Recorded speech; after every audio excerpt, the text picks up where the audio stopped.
कर्नाटक के वजीर बराए रिहाइश और विजयनगर ज़िले के इंचार्ज वजीर BZ ज़मीर अहमद खान ने वजीर आला को खत लिखकर रियासत के किसी भी ज़िला के इंचार्ज वजारत की जिम्मेदारी न देने की दरख्वास्त की है।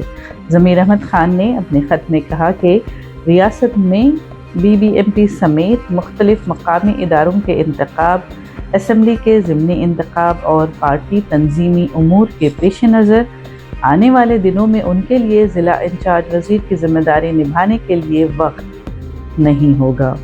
उन्होंने मज़ीद कहा कि 15 अगस्त को विजयनगर ज़िले में यौम आज़ादी की परचम कुशाई की ज़िम्मेदारी उन्हें सौंपी गई थी, लेकिन वो इस प्रोग्राम में शिरकत करने से हासिल है, इसलिए उन्होंने इस ज़िम्मेदारी से भी इस्तिस्ना की दरख्वास्त की है।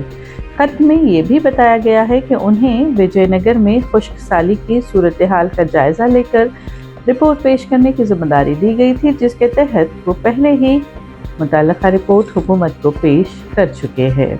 ज़मीर अहमद खान ने वज़ीर आला से दरख्वास्त की है कि उन्हें मुस्तक़बिल में किसी भी ज़िला के इंचार्ज वज़ीर की ज़िम्मेदारी न सौंपी जाए और 15 अगस्त की परचम कुशाई की ज़िम्मेदारी से भी उन्हें मुस्तस्ना करार दिया जाए। Why this opposition, when they got lot of issues of students, need, social sector, why they want to talk all this unnecessary? Zamir is a patriotic and he is one of the social concern, and every section of the society, all communities are support him, and he is always in Congress.